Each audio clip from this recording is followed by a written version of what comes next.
I first started doing music, that should be roughly 5 years ago now. I was in high school, Brampton Manor School, and I did music as a GCSE, and it was compulsory to learn an instrument as part of your end of year course, I guess.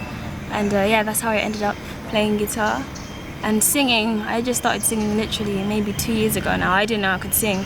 And I was reading the Bible the other day, which was talking about spiritual gifts, and I realized my spiritual gift was singing. I haven't really worked with that many artists before, as I'm kind of new to music and everything.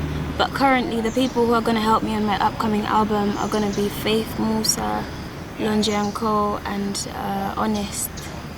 Yeah, all of them are really amazing musicians, and we've been practicing a few songs, and it sounds really good. My hopes for the future are basically just to reach out to as many people as I can possible through music, not just in Malawi but globally. I've got a lot of support from outside Malawi, like Zimbabwe and the UK and some people from the US. So I'm hoping that my music will sell also in those places. And I'm hoping to win some awards too. I've been watching a few award ceremonies here in Malawi. We just had one a few months ago. It should be this month actually, yeah.